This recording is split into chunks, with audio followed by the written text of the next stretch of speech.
Hello, everyone, and welcome back to the Roald Dahl Retrospective, where we talk about adaptations based off of Roald Dahl's books and shorts. I am Patricia. And my name is Aaron. And today we're going to be talking about, as of the recording of this podcast, the latest out of the Roald Dahl adaptations, and that is 2022's Matilda the Musical, which is based off of the 2010 stage show of the same name that has become pretty big in Broadway as well as various other stages. So, yeah, this is the first time in many, many years that we're talking about a stage show that was adapted into a film. We've talked about this with many of the adaptations, such as Roald Dahl's Little Red Riding Hood, and more recently we did the James and the Giant Peach BBC adaptation. And then there's also the fact that this is the first British theatrically released film in over 30 years since the BFG. So this is a lot riding on this musical, and especially since, as we've talked about in Arun and Patricia, that around 2021, Netflix acquired the rights to do adaptations based off of Roald Dahl's books and shorts, calling it the Roald Dahl Story Company. It has put in $500 million into this huge investment of adapting many books based off of Roald Dahl and putting it into films that is exclusive into the streaming service. So this is the first out of what's going to be hopefully a long slew of books that have never been adapted, as well as some that are clearly the more popular ones, and this is one of them. So we've talked about this before with the 1996 adaptation of Matilda, where it was beloved by a lot of people, but despite being a box office bomb when it premiered. And now a lot of people have been looking into it and seeing which is better as an adaptation of the book, the 1996 adaptation or the 2022 musical.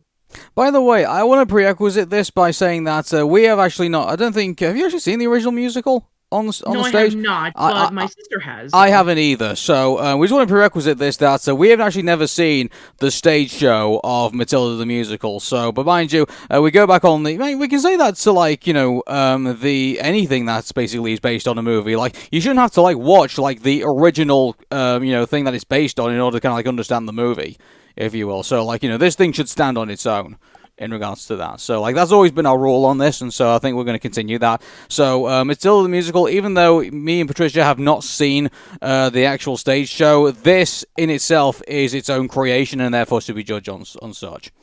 So. Yeah, exactly. And even though that it is still on Broadway and in various stages, we have still not had the time to watch it, and so we will just be talking about it in its own merit. And I'm sure that we'll probably dabble in between both the book and the 96 adaptation, but for the most part, we're going to be taking a look at it as its own right. Yeah.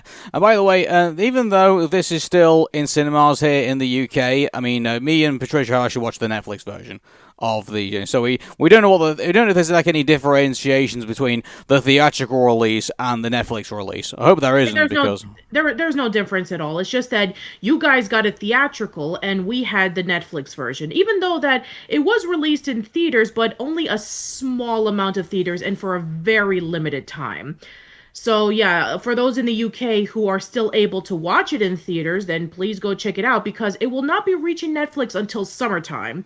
Well, as for us here in America, and I'm sure in other countries, it is a Netflix exclusive, as mentioned before with the deal that Netflix did with the Roald Dahl Story Company. Mm-hmm. It's actually interesting because in addition to the Roald Dahl Story Company, as well as various other companies such as Working Title Films, TriStar Pictures is co-producing the theatrical version of this, which actually was the same production company behind the 96 adaptation of Matilda. Kind of interesting considering that, as mentioned earlier, that the movie was a bomb when it reached. I thought that maybe they wouldn't try to do it again, but apparently they did. So who knows? I mean, as far as I'm aware, this is its own entity, Matilda the Musical. So, as far as I'm aware, I think they had their own idea of what this thing's going to be. So, yeah, pretty much. So, I guess we have to mention this. So, the people behind this movie. So, I'm sure that you guys know that the movie was based off of the musical by Kelly and Tim Minchin, and the screenplay was written by Dennis Kelly. So, from what I understand, Dennis Kelly did not even watch the 96 adaptation so that he can be able to write this adaptation of the movie. In fact, I've even read somewhere saying that he absolutely refused to watch it. So, it's almost kind of like Tim Burton, in which he hated the Willy Wonka and the Chocolate Factory adaptation and mostly stuck to the book because he was such a huge fan of it as a kid and decided to make a more accurate adaptation of the book into screen while adding in a few creative liberties like you would do. So, yeah, I think that looking into this, I remember that we talked about this in Arun and Patricia, but by the moment that the trailer came out, there were so many controversies behind it. So let's talk about the first thing. Oh, it's not like the 96 adaptation. We already have it. Why do you have to make a remake of it? First of all, it's an adaptation. It's not a remake. In fact, the only Roald Dahl adaptation that's ever had a remake was 36 Hours and Breaking Point. Everything else has always been an adaptation. Second thing that's been controversial was the fact that they have an African playing as Miss Honey. And let's be honest. Yeah, exactly. Who cares? We talked about this in Roald Dahl's The Witches, that yes, it's true that there weren't a lot of diversity in a lot of Roald Dahl books, but again, this is based off of a stage play, and it's also based off of, the book of the same name. They're going to take creative liberties of it, so again, who cares? I mean, and also, it's 2023. As well, so you're gonna, unfortunately, you're gonna see the occasional black actor or actress, so just shut the fuck up. Seriously. Fair enough. Anyway, so another thing that we heard about the moment that this movie came out was some of the casting, and originally Ray Fiennes was going to be Miss Trunchbull because it is a tradition in the stage adaptation of Matilda the Musical that a man plays as Miss Trunchbull, which makes a lot of sense because there have been cases in which men would play as female characters or females will play as male characters.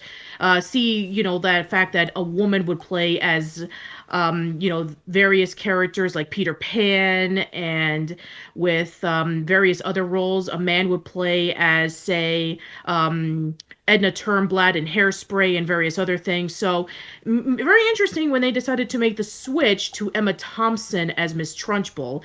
And everybody was fine with it at first until the whole controversy thing about okay, now she's putting on a fat suit and it's just going to emphasize the stereotypes about fat people being bad.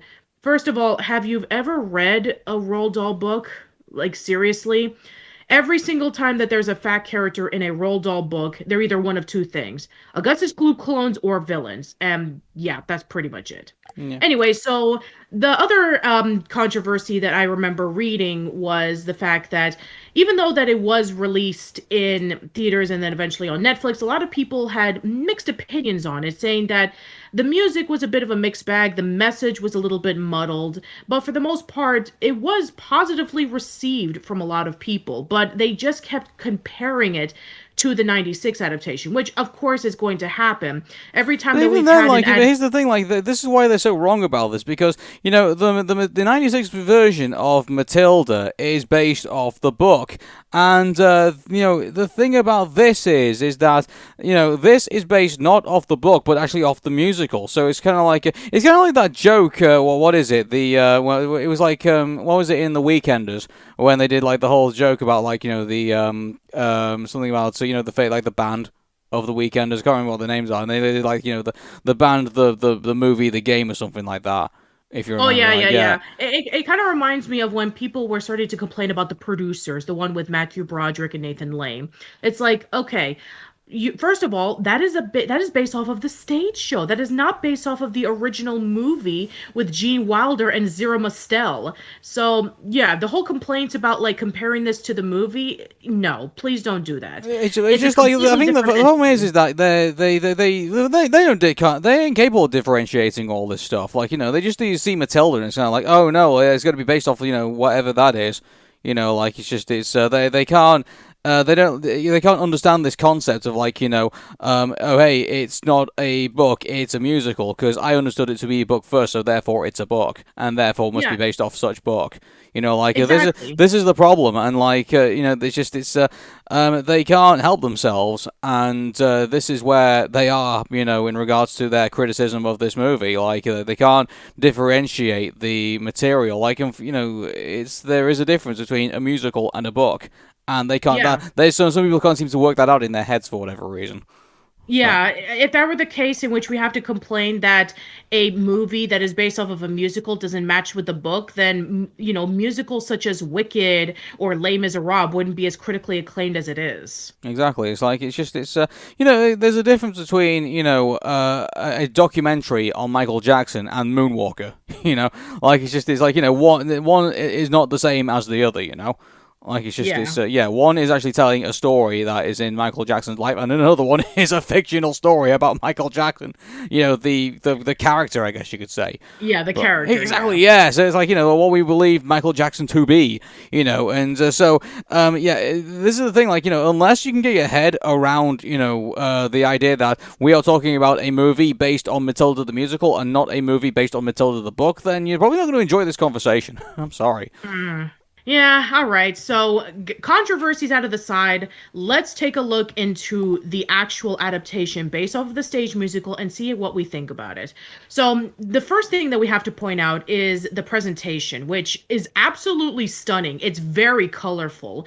And at the same time, it's very dreary, looking like the emotions of all the other characters. Like every time that somebody's really sad, everything gets really gloomy. If somebody's really happy, it's really bright. So I'm glad that they were able to play around with that. And also, it takes place in the 1980s, which is really clever considering that that's when the book came out. So you see a lot of 1980s product placements. You see the styles of the clothes and the automobiles and the way that everything is showcased. I think that was actually really clever because in the 96 version, it was taking place in, well, what we assume to be probably around like the late 80s or early 90s, but it was Americanized. So the looks of it is somewhat the same, but completely different, which I do appreciate that they were able to give it a different look and personality compared to what we've seen in the previous adaptation. Yeah.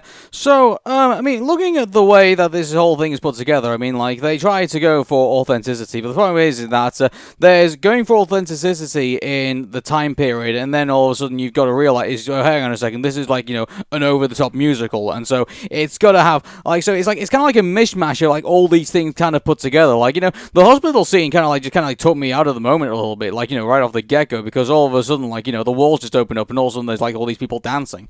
Like it's just this. Virtually, here's the thing. Like, if this was like, oh hey, here's all the midwives, doing like their whole dance routine and things like that. Like, while carting babies around and stuff like that. Like, that I could accept. Like it would be kind of like something out of like Rugrats to the movie, where it's kind of like, this whole world is new to me. That kind of whole thing. I could accept that. In Matilda the musical. But by the way, like, we get this. I mean, here's the thing. Like this, I don't know if this is actually the opening of the Matilda the musical or not, or whether this is just like an extra thing that's kind of like added onto the musical. I'm not too sure, but I mean, like, it's a really wacky opening when you really think about it. Like, it's just like it kind of reminds me of like Charlotte Duncan Knights, the Ballad of Ricky Bobby in a way, like how he came into the world, and here we have to witness how Matilda basically came into the world in like these wacky shenanigans. Yeah, so you have all these babies who are being born and saying that, I'm a miracle, and my mommy says that I'm going to be something really special. And it does play off the stereotypical parents who think that their child is the most precious thing in the world. And then comes in Mrs. Wormwood pregnant saying, I'm not having a baby. And the doctor saying, yes, you are. And then we have this whole song and dance number while she's giving birth. The doctor, parading around and saying that, I'm the one who's delivering these babies. I'm the one giving the miracles over to these parents. And you have this huge song and dance number while Matilda's being born. And then you have Mr. Wormwood saying, oh, it's a boy. It's like, no, it's a girl. And then they're like saying, why do bad things happen to good people? And I guess we'll have to point this out for those who are curious. Michael, who's the older brother of Matilda and the first son of the Wormwoods, is completely removed from this adaptation. He's not in this at all, which I guess makes a lot of sense because if you read in the original book, Michael was the normal kid who just basically acted like his parents sometimes because that's all he was, brought up to. So he was pretty much inconsequential. So I can understand why they cut him out, but still, I mean, the fact that he's not there, it takes some time to get used to. Yeah, like, well, mind you, again, like, but this is another thing, like, without looking at the stage show, like, was he actually in, the No, stage show, as no, he was not. he was not, right? So, I mean, like, well, at least that's one thing they carried on from the musical, like, that they didn't include this character in there. So, Yeah. to be honest with you, the problem is that this movie has so much to pack you see this in mind, like, this is based off the musical, which itself is based off a book, so, like, it's kind of like having to, do the same difficulties that you would do if you based it off a book, and that is, like, you're having to, like, condense a lot of story into into a running time of a theatrical film, which I can probably imagine is, challenging in itself. So, like, Matilda the Musical lasts like 1 hour and 57 minutes. This includes credits. So, like, so you've only got, like, 2 hours, well, less than 2 hours to, take the Matilda story of her being born and then going all the way up to, our finale. And you've only got 2 hours to do this in. That's pretty challenging, to say the least. It is pretty challenging. And also, like, I won't be too surprised if, like, a lot of, like, characters who we would, get to know in the Matilda story also get cut for time for that as well. So maybe that's probably what's happened. Maybe Matilda's brother's been cut for time because of this. So, maybe he probably would have been included, and, but obviously, they couldn't probably justify him being in there. And also, if he's not in the musical, and therefore, he's obviously gone. So, yeah. Absolutely. So I guess we need to talk about, I guess we can talk about the rest of the characters. So let's talk about Matilda herself. Now, Alisha Weir is our Matilda, and she does a pretty good job being this really intelligent, really meek, but kind of sly character that we've seen in both the book and the 96 adaptation. But wait a second, babe. Here's the important thing about every single Roald Dahl retrospective that we do, and there's one important thing that differentiates her from everyone else that we've talked about in And what is in this. that? That she actually is doing something else after this. What? Yeah, I mean, it's not a big thing. She's basically going to be Fia in Fia's Fairies. It's going to be a preschool show. So, hey, you know what? That's better than, oh, I did this one role in this one movie, and then I became the main character in a Roald Dahl adaptation, and then I never did anything else. But now she's going to be a main character, basically, in a preschool show. So. Progress. You know what? Progress. I mean, we've come. Yeah, it's true that we don't have a Freddie Highmore situation in which even long after he acted in Charlie and Charlie and the Chocolate Factory, that he's still off doing various other roles in movies and TV shows. But hey, I mean, at least she's continuing on because the last movie that we talked about, with the last like recent one, not the James and the Giant Peach brain loop that we talked about. No, I'm talking about Roald and Beatrix, where we talked about the kid who played as young Roald Dahl. As far as I'm aware, looking at his IMDb page, he didn't do anything else after that movie, and that was almost 3 years ago. But here's the thing, like, that's what I'm pointing out. Alisha Weir actually breaks the mold in all our child actors here in all of this. She actually has gone off and do. She actually got herself another role. After this. Congratulations, Alisha Weir. You're part of the crew with Freddie Highmore and Mara Wilson. Exactly, yeah. And let's hope you have like a more glittering career going forward. So, again, like, unfortunately, like, I'll put my foot in my mouth now. Like, I'm hoping Alisha Weir goes on to have like a really good, acting career no matter where she goes. But right now, like, if she's going to be compared to her, the fact that she's in a Roald Dahl, movie right off the get-go, her chances are pretty slim at this point. Yeah, I mean, this is like more or less like if we had like the 25 Roald Dahl movies and adaptation that we've talked about, only 2 or 3 pretty much made it after this. So yeah, your chances are like less than 2%. Uh-huh. Anyway, so let's see. So comparisons with the book. So Matilda in the original book was very intelligent. She was 5 years old, and she had this way of expressing her love of literature and math and being very optimistic towards everything, even though that everyone around her acted really mean towards her. She was scuffing the fact that her father was basically telling her that she was stupid and that her mother was demeaning her and that Miss Trunchbull was telling her that she was a troublemaker. But she was fine with it because she was pretty much smarter than everybody else in the room. And Matilda in this adaptation pretty much carries that same gesture, except that she definitely has a little bit of a naughty side of her. And that goes into a song that happens later on in the adaptation where she does all the usual stuff that we saw in both the book and the 96 adaptation. I think she always did, but I mean, it was more out of like revenge, if anything. But I mean, I think we can only say that this whole aspect of Matilda's character is, I would say, more instantiated. I think and more preserved. I think in this version compared to like other times that we've seen Matilda in other media. So I think it's not that she doesn't have a naughty side. It's just the fact that it's never really been made as a thing or like a thing that children would Matilda would do. But in this version of it, it is actually more it is more profound.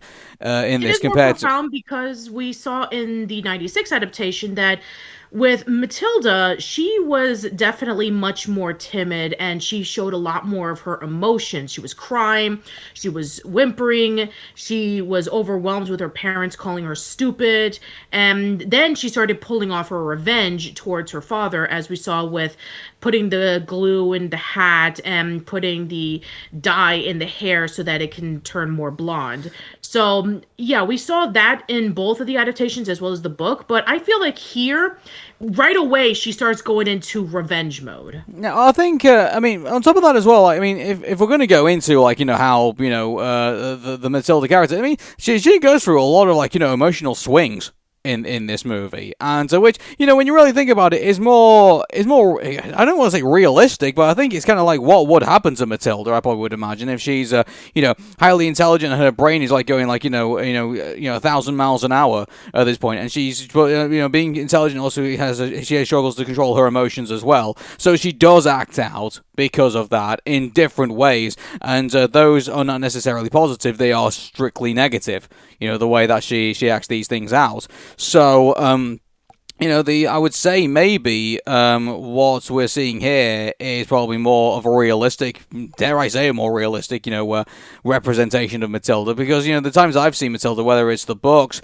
whether it's, the audio tapes, whether it's the movies, whether things like that, it's like you don't really see, her, like, really going overly dramatic with her emotional play-up, and, but in this musical, not only are you seeing the way that she acts, you also hear it in her songs, you hear it in the way that you see it in there, and the way that also that she has this, this librarian character that she also has, that she, interacts with in this as well, which, by the way, is not in the books, is... no, it is in the books. That's Mrs. Phelps. Mrs. Phelps. I wasn't... Maybe I mean, it's true that I know. It's kind of like glossed over when you think of the fact that this Mrs. Phelps is a completely interpretation of both the book and the 96 version, where Mrs. Phelps was only there for like 5 minutes showing Matilda the library and, that you can be able to take out these books and bring them home. So she was a minor character in both the book and in the adaptation. Yeah, in this musical though, she's she's there. She's one of the main characters. Yeah, but exactly, and so she gets more prominence, I think, in this adaptation.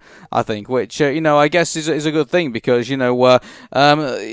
she's got somebody she can basically excel her. She can basically give her emotions to in this, and it is through like telling stories and stuff like that. But obviously that takes a kind of like a bit of a dark turn, I think, later on in the musical movie. Yeah. But it's she's got that escape, I guess, and I guess in that's done very well, I think. I probably imagine, and so yeah. I mean, it was in the book in which Matilda would go to this library every day and she would read book after book after book. And Mrs. Phelps would tell her, these are the books that I would recommend for you to read because I know you read all the I children's probably will have books. to And read the I book know that. again because, I mean, I'll be honest with everybody, like, I've been checking out the audiobooks in regards to some of these Roald Gotcha. Dahl movies to kind of like, do refreshes and stuff. So I'm probably, glossing over some parts of it, I guess. Yeah, I So. read this. I decided to reread the book again after I was done watching this adaptation, just so that I can get myself refreshed. So, yeah, Mrs. Phelps basically helped Matilda out with checking out the adult books because Matilda was pretty much bored with reading the children's books as soon as she was done with them. So she was reading things such as Nicholas Nickleby and The Grapes of Wrath and The Red Pony, and she was loving them. And then she told Matilda that you can be able to take the books home and you can return it once a week once you're done with it. And that's the only time in which we see Mrs. Phelps. In the musical, she's a main character, she has a bookmobile, and Matilda tells stories to Mrs. Phelps of whatever is going on with her mind that involves with an acrobat and an escapologist who are at the circus and they're going to perform the biggest feat in the world. And it just comes in fizzles and bursts for Matilda where she thinks that she knows where the story is going, but then she completely blanks out and then finally she is able to tell the full story, which we'll get to in a moment. But the movie actually begins after, she was born and all that kind of stuff. It takes place, years later when she's 5 years old, and they're being Mr. and Mrs. Wormwood are being fined because they haven't taken Matilda to school. So Miss Honey is immediately brought into this when ordinarily she would be brought in a little bit later on in the story. Hmm. Yeah, I thought that was really interesting because there is a scene in both the book and in the 96 adaptation in which Miss Honey visited Mr. and Mrs. Wormwood because she was really impressed with how Matilda is so smart and she's able to do these large math equations and she wanted to know about who her parents were. And then she learned that her parents are mean and nasty and don't care about Matilda or education as a whole. And so she realizes, okay, well, you clearly are not the ones who taught Matilda anything. You are just as careless as any mean person out there, so she decides to leave. In this adaptation, we see Miss Honey alongside with the second in command at Crunchem Hall saying that we are fining you because you haven't taken your daughter to school yet and you need to do so immediately. Which, by the way, do they do that in the UK in which if a child doesn't go to school, they actually go to your house and they tell you you're, breaking the law and you have to fix it immediately? Maybe back in the day, it probably would be. Right now, I mean, to be honest with you, I don't have a child, and therefore, and I'm not sending anything to school right now, so I have no idea from first hand exactly what happens. I have heard that you do, are insisted by the council to send your kid to register your kid with a school. So I mean, I'm assuming there is things in place that and obviously you do get fined. I think if you do end up not taking your kid to school, or basically you end up with it is against the law. I think also to keep a kid away from school, keep a kid away from education as well. So I believe there are laws against that. I don't know because obviously I'm not in that place. But Right. I mean, it's just funny. Like I'm gonna I do have a niece that's who's 3 years old right now. So like maybe I think if I had a chance to ask my sister what what the rules are, I think she could probably fill me in. But right now I'm not got it with me, so I can't really say. So Okay, fair enough. right. But yeah, I think that everything plays off like you would expect from the book, in which Matilda finally goes over to Crunchem Hall. And then she learns about how you have to be careful in Crunchem Hall because the headmistress, Miss Trunchbull, is mean and nasty and wants everything strict with discipline. And you have to be able to learn the rules right away. And then we This is finally. the thing, like with the Trunchbull character, like I mean, obviously they try to give her I don't know, like I just feel a bit kind of like confused a little bit about Miss Trunchbull in a way because she is supposedly back in the day this athlete throwing around this hammer and she's obviously she's obviously been disciplined at a very young age to obviously pull this off and has reaped the rewards because of it. And obviously obviously you get to see her early, reasons of why her insight on life. So you get to see that in like one of the musical numbers that she goes into. But at the same time, like she takes up this authoritarian traits in this, which feels kind of weird. Like that goes from sports all the way to this dictator kind of thing. Like exactly. it kind of makes me feel like a couple of scenes were missed. Of her developing into this, horrendous character, pretty much, that we have to, this antagonist. That's the thing with Roald Dahl, unfortunately, is that the characters are evil because they're evil. There's pretty much no character development as to why. Why are Aunt Sponge and Aunt Spike are evil? Because. Why is Miss Trunchbull evil? Because. Why is the teacher in Danny the Champion of the World evil? Oh, because he was going through, the strict disciplines that he learned as a soldier in World War II. But keep this in mind, this is an adaptation of the Roald Dahl story. So, you have got certain liberties that you can do to add, more to the character and, for better or for worse. So, it would have been nice to have maybe a little bit more time to say, this is kind of this kind of builds up the reason of why Miss Trunchbull is such an awful, human being, and why she treats everyone around her, so terribly and stuff. And so, there's, there was time to kind of build a lot more of that. And also, there's also something else as well, which, I don't know if you want to wait till the end about this, but, how Miss Honey's parents, or how her dad died and stuff, and all the the stuff in regards to that, that's actually kind of played about with as well in all of this. So there were times with this movie takes liberties in certain aspects, and then there's other times that it doesn't, when it really does feel like it wants more explanation. I don't know if it was cut for time. I don't know, but I completely agree with you 100%. The additions that they added into the story were not necessary, and the stuff that really needed to be added into it was desperate. I would have loved to have seen maybe a backstory on why Miss Trunchbull ended up the way that she was, other than, she was an Olympic champion from 1959 and she had to be disciplined, or that she worked in the circus and she had to be alongside with her stepsister and her brother-in-law so that she can be able to make money as long as they keep performing. So I would love to have seen maybe a song where we got to see her as a little girl, and maybe she had strict parents, or maybe she came from a strict background where she had to learn how to become tough, and she never got the opportunity to be a young, normal girl who was happy. She had to be strict, she had to be mean, she had to be tough because her surroundings were that. I would have loved to have seen that. In fact, for a lot of the adaptations of Roald Dahl, that's exactly what they need. They need to have liberties because a lot of the stuff is very underdeveloped. The stuff that is good, such as the creativity and the imagination, that's great. But there's details such as character development and motivations that are very lacking. And that's why adaptations that take creative liberties have been the most praised whenever that we've been talking about these movies in this retrospective. Willy Wonka and the Chocolate Factory, Charlie and the Chocolate Factory, the 96 adaptation of Matilda, Fantastic Mr. Fox, James and the Giant Peach, the 96 version. They've been praised because the liberties that they have taken have been improvements to the original story. And I feel that this has been a little bit lacking. There's some things that I wanted to see additions of that we just don't get here. Yeah, I just think that with this version of Matilda the Musical, it's the story in a way is played about with quite a bit, but unfortunately, I'm going to be honest with everybody here, I don't really like the way the story is played around in this version, to be honest with you. Again, Miss Trunchbull is not fully kind of explained in all of this. There's this whole circus kind of thing that's kind of going on, which I got to be honest with you, kind of rubs me.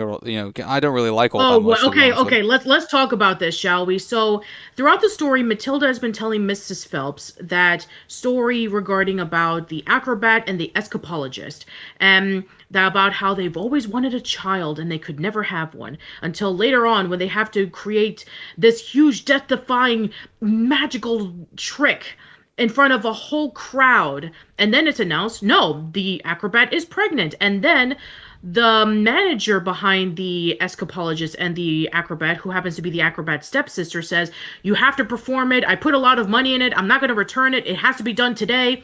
And so they did the performance. The performance goes really well, but then there's a huge accident involving with the acrobat where she breaks every bone in her body, and she gives just enough energy to give birth until she dies.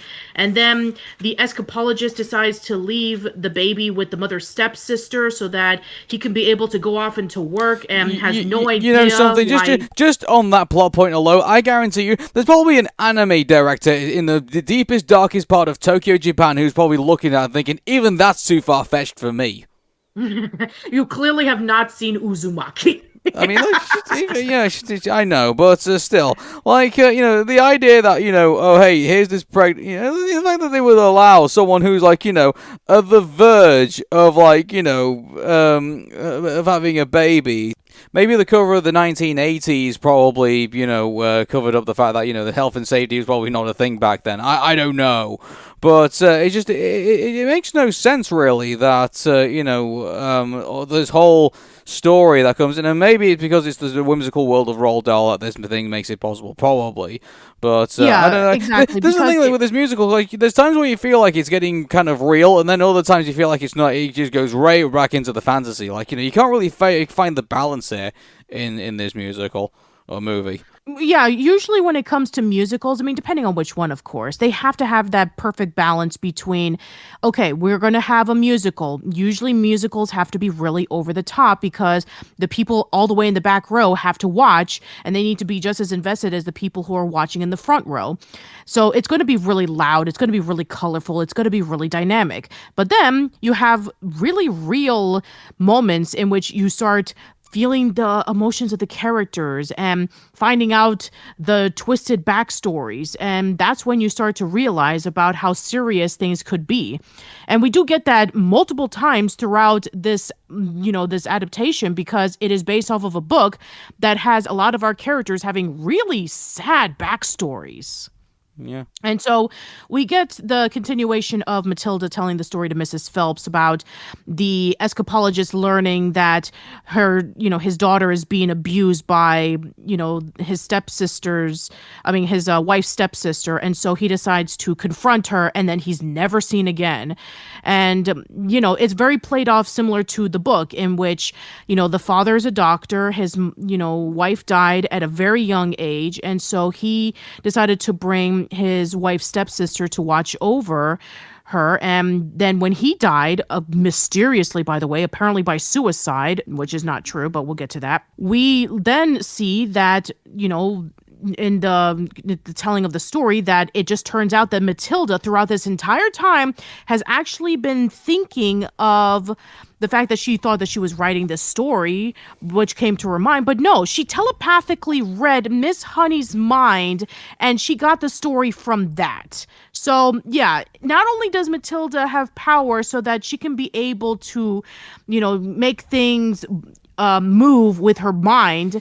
No, now she could actually read minds somehow, which never was explained. Matilda never was able to read minds in both the book and the 96 adaptation. Yeah, like, mind you, like, her mind powers, I mean, have only been kind of explained, like, the fact that she's been so starved of being able to use her intellect that, it now comes out in, like, this kind of, like, this X-Men kind of, like, style, like, telekinesis, powers that she now has, like, controlling things with her mind, moving things around, reading things, like, stuff like that. Like, all of that stuff, like, comes through that. And by the way, like, I really hope that the next adaptation is sort of, like, taken on by Marvel. Because, imagine what they could do. Seriously, imagine what they could do with Matilda.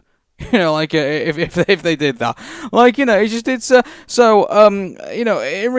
to, that explanation, I mean, that's the, to be honest with you, in regards to the explanation of her having these powers, like, that was always, down to me, like, oh, wow, like, her mind is so powerful, but she's so starved of, like, being able to use her, mind for good things, that it comes out in somewhat in either this negative way of, like, being able to, like, control things, or, she either schemes against her parents and stuff like that, like, it's interesting, like, Matilda is the type of character, like, I'm trying to really think of a character who, I'm sure there must have been an X-Men character where, they had a choice between being good and being evil. based on their Jean powers. Grey. Jean Grey, there we go. Like, in a way, I guess she's a more better, I guess she's a more interesting Jean Grey, I guess we could say, in this, and that is that, she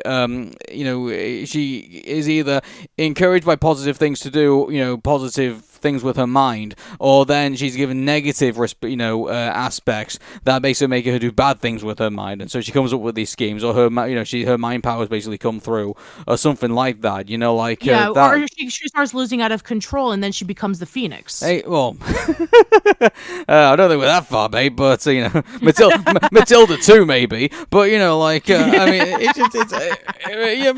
it gives you intrigue with Matilda to follow along with that aspect of it. But unfortunately, it's kind of confounded by the some of the ridiculousness that's currently going on in this movie.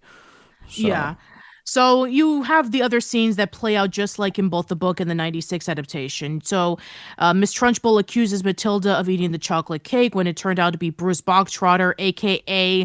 Augustus Gloop 2.0. And then you have this scene in which Bruce is eating the cake, and in both the book and the 96 adaptation, it's really serious. Bruce is getting more sicker and sicker every time he eats it, and then eventually he starts, eating more of it when people are starting to cheer for him. And in the musical, they start singing this massive song, and Bruce is just eating this thing like a champ. So, yeah, you have this, over-the-top disco show number, and then, he's just eating the cake one by one with no struggles, and then eventually Miss Trunchbull says, okay, well, if you do eat this whole cake, you'll be forgiven. And then it turns out, no, he's still going into the chokey anyway. Yeah, which I think is just kind of that's not what happened. What happened was that, he ate the entire cake, and the whole place started cheering, and then, Trunchbull punished everybody because, for basically supporting him. So, yeah. And then, of course, in the book, everybody cheered when Bruce ate the cake. Trunchbull grabbed the plate that the cake was in, smashed it in his face, and then she was just angry and just walked out. Yeah, which, to be honest with you, I think either way they could have gone with this. I think, Miss Trunchbull probably would have ended up in jail. So, it is what it is. But, yeah. I mean, it does have the typical scenes that Miss Trunchbull would be doing, such as, grabbing Amanda Thripp's pigtails and then throwing her out. I mean, no flowers scene, unfortunately. But then we have the scene in which when, she's threatening all the kids to go into the chokey. And it's actually pretty interesting about how much abuse that we see additionally that was not in the book, such as when physical ed happens, it's treated like boot camp. Yeah, when we get to the finale of Miss Trunchbull, where it's just mines are going off and there's an obstacle course and stuff like that. It's like an American Gladiators at one point. I mean,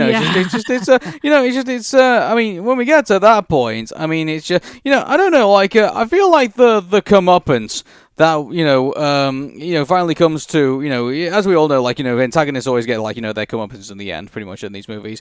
In this, I'm not too sure. I mean, did Trunchbull really get what she deserved in at the very beginning of this movie? You think that a character like this, this person's something that dropped on her head or something like that. She should be out. I'm not suggesting that Matilda should have, blown her brains out with her mind powers or anything like that. Obviously not, but, you would expect, a character like this to, suffer, a very dramatic end in some way. Yeah, but unfortunately, the book pretty much has Miss Trunchbull fainting as soon as she saw the writing of Magnus, quote unquote, writing on the wall, on the chalkboard saying, "Give my Jenny back her house. If you don't, I will get you. I will get you like you got me. That's a promise." And then the next chapter says, "We never saw Miss Trunchbull again." That's how the book ends. Well, as in the 96 adaptation, we had this huge over-the-top montage with not only the writing on the chalkboard, but Matilda spinning her with the globe, and then all the kids having a food fight and throwing the food and the balloons at her while she drives away. So, yeah. And then you have also the scene where, in the musical, after the chalk writing, you have a giant chain that is formed into a monster, destroying all the chokies, and then You have Matilda doing her telekinetic powers on Miss Trunchbull's hair, making it look like pigtails, and then throwing her, just like she did with Amanda, throwing her out of the school, and then she runs away as soon as she lands on the ground, but nicely though, not very hard, because we don't want to have Miss Trunchbull have all of her bones broken. The keys fall out, Miss Honey grabs them and says, "This is my school now," and then she runs away. So yeah, I'm sure that a lot of people would debate on which adaptation did the comeuppance on Miss Trunchbull the best, but the book pretty much left a lot to be desired. I mean, like, if I'm recalling correctly, dare I say, like, Miss Honey taking over the school recalls more from the Danny DeVito version of Matilda than it does from the book. And you're absolutely right, because if you remember from the book, the vice principal, or the I forget what they call vice principals in the UK, but yeah, some guy who only shows up like once. The head teacher, effectively. The head teacher. So, yeah, the head teacher was the one who took over Crunchem Hall after Miss Trunchbull was gone. Miss Honey had absolutely nothing to do with being the headmistress after Miss Trunchbull was gone. So, yes, this is taking it from the 96 adaptation, where she pretty much takes over the school and she changes it over to the big friendly school. I guess this is where the BFG went to school. I guess so. Anyway, but yeah, so it plays off very similar to the ending, in which we have, the Wormwoods basically selling off their cars. Oh, by the way, I guess we need to mention that they have different job occupations in this version. So if you remember from both the book and the 96 adaptation, Mr. Wormwood was a car salesman and Mrs. Wormwood played bingo all day.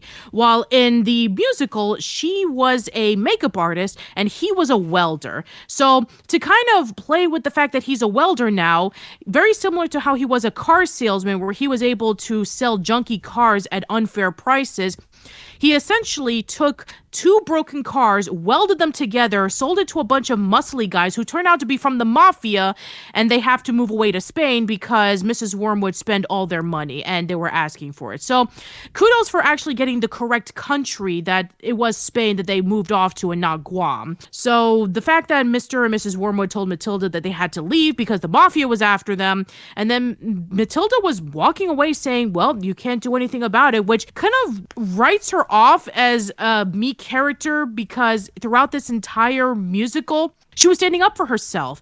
She was the one who put glue on her father's head and made his hair look like an Oompa Loompas. She was the one who took down Miss Trunchbull. She was the one who got Miss Honey back into her house.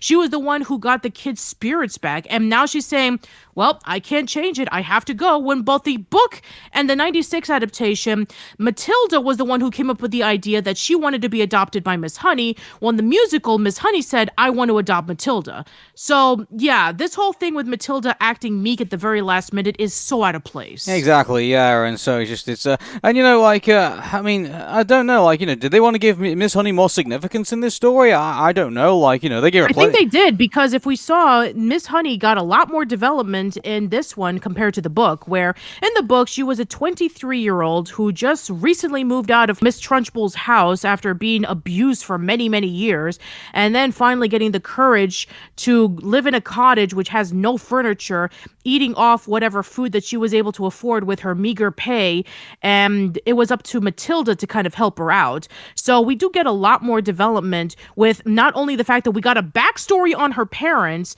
the fact that we actually learn more about the abuse that she went through with Miss Trunchbull, and she even had that song number where she was able to sing about that the place that she was living in wasn't much, but she was happy with it because she was able to escape the abuse that she was going through.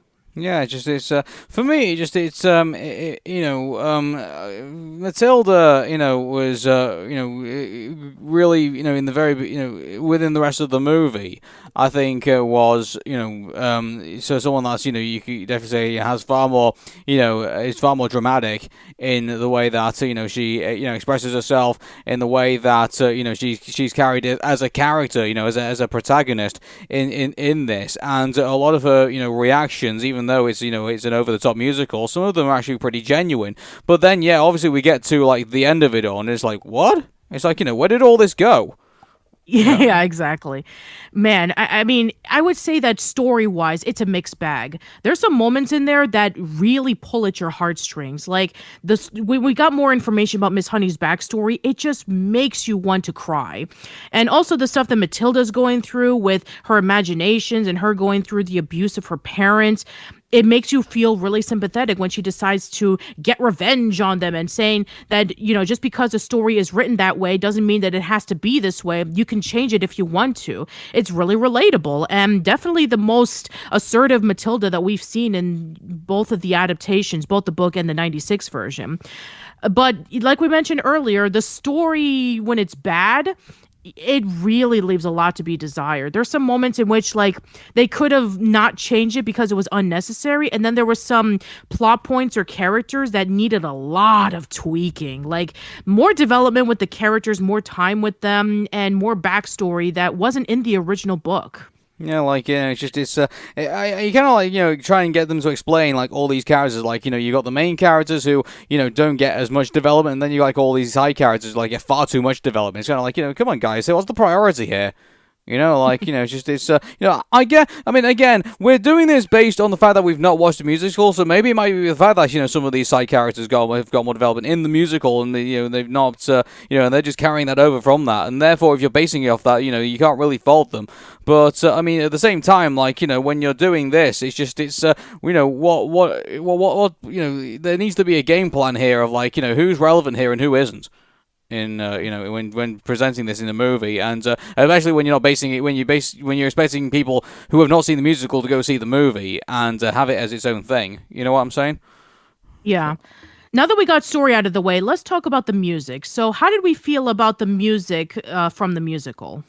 Here's the thing about this. I'll be honest with everybody. I can't remember one, music number, I think, from this. 24 hours, support from it. I mean, obviously there was the beginning one, which obviously everyone remembers the beginning, music.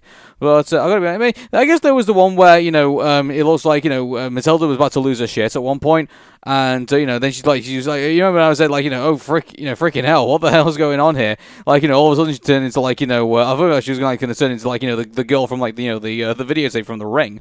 Pretty much. And I remember when the boot camp scene happened, where Miss Trunchbull was singing the song "The Smell of Rebellion." Yeah, we had this moment in which that she was acting tough, and she was like saying, I'm gonna sweat out the discipline and all the rebels around you.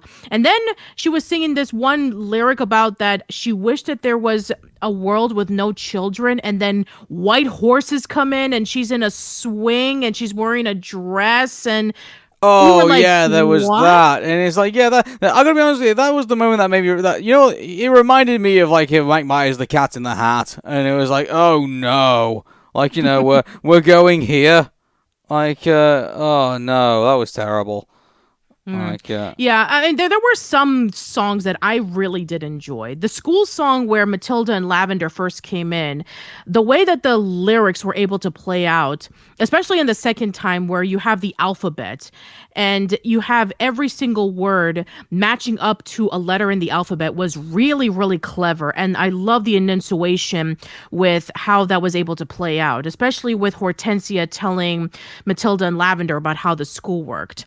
I also really liked, again, going into the scene with Miss Honey, where she was talking about that even though that her house was not very much, she was, it was okay with her. I thought that was a very emotional song, especially where in that last bit where she starts crying because she's starting to remember her backstory. And then Matilda put the pieces together about who her parents were based off of the story that she was talking to Mrs. Phelps about. And then you have that big, climactic song with Revolting Children, which I really enjoyed because not only of the choreography, but there's also a lyric in there where they were saying about, like, we're revolting children writing revolting rhymes, which is really clever considering the fact that Revolting Rhymes is one of the books written by Roald Dahl, which is basically a retelling of classic fairy tales. That's very clever. But other than that, I say that the music is definitely a mixed bag. There's some standouts, but then there's some ones ones that are pretty forgettable and some that stand out but for the wrong reason, like we mentioned with The Smell of Rebellion. Yeah, but like, it's just the thing is that when you're gonna bring a musical over to, this, I mean, like, you really want it to stand out from, like, all the other, like, musical, movies that are also there as well, especially Disney movies. When you really think about it, like, this is a thing that, could potentially be competing with, something like Disney. And Disney don't really do, like, movies based on musicals. They kind of, like, do their own things that happen to have, like, really good musical numbers in it. Like, like A Whole New World, like, Beauty and the Beast, Let It Go, even the Lego movie, everything is awesome. There's movies that are there that, like, you really have those numbers that, you can really, like, relate to. I mean, I don't know, maybe this might be a really stupid question to ask, for Matilda the Musical, but maybe this probably has too many music numbers, maybe? Not really, because I've seen musicals that have a lot more music in them.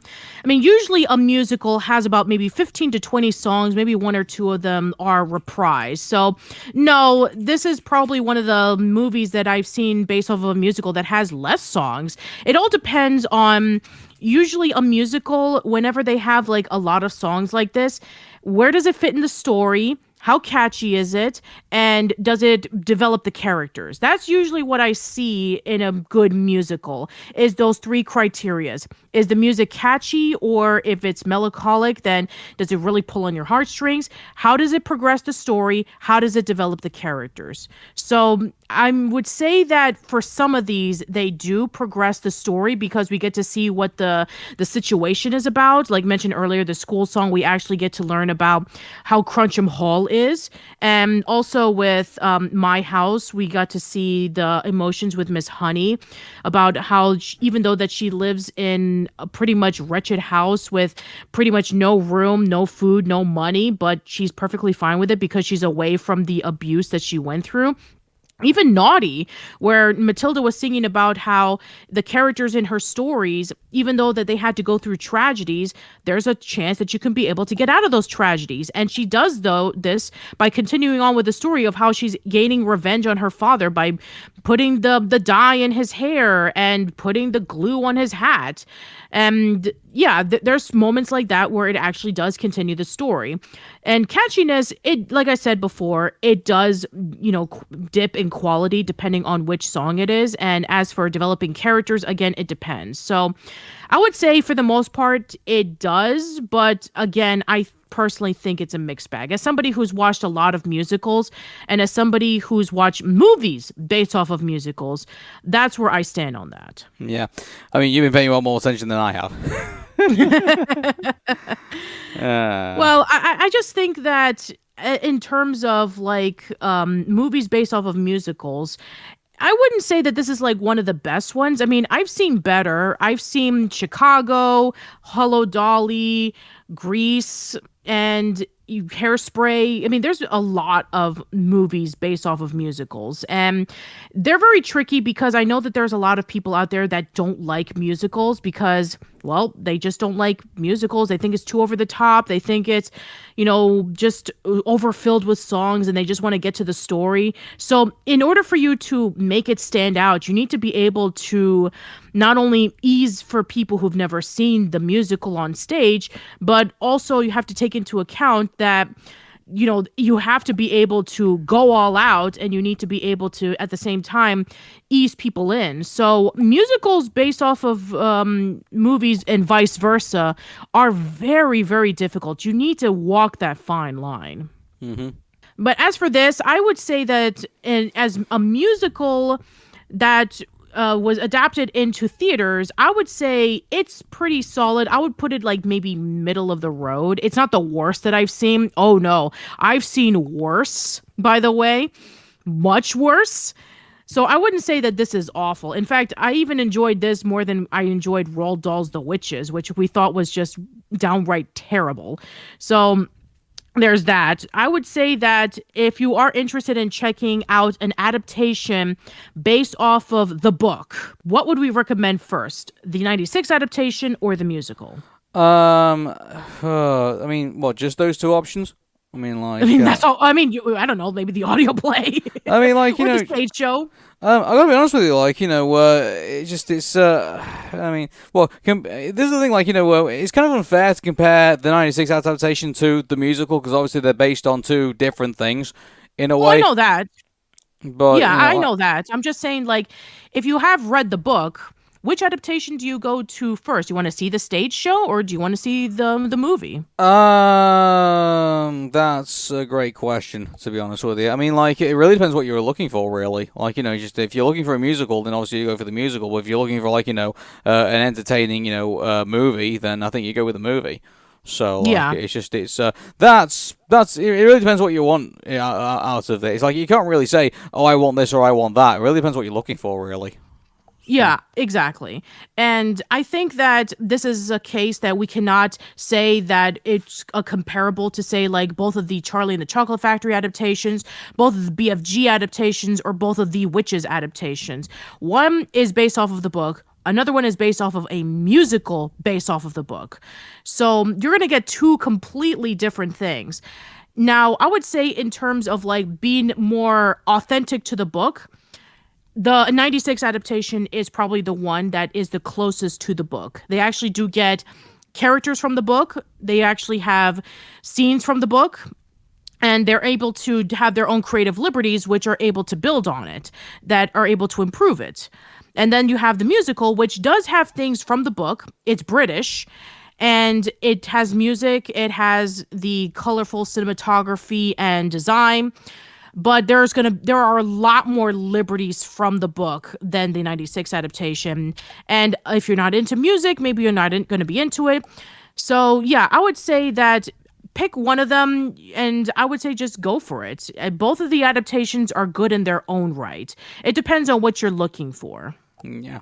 All right, so that is our discussion of Matilda the Musical. Let us know in the comments below about your thoughts on Matilda the Musical. Did you like it? Did you not like it? Did you think it was middle of the road? Or if you even seen the stage show first and then saw the musical, what did you think of it? How does it compare to the stage show in the movie? Also, the fact that we're going to be getting two Roald Dahl adaptations this year. We have The Wonderful World of Henry Sugar and Wonka. So that's going to be really interesting to see how those movies are going to fare out. I'm really excited for both of them, but The Wonderful World of Henry Sugar really has me interested because A, it's never been adapted before, and B, we have Wes Anderson back. So that's going to be really cool to see. Yeah, like, it's interesting to see what Wes Anderson does with this, actually. It's going to be interesting to see. Yeah, and Benedict Cumberbatch as Henry Sugar, I'm really excited for that. Cool. Well, until then. All right. Until then, everyone, take care and hope that you have a wonderful day. Bye-bye. Bye-bye.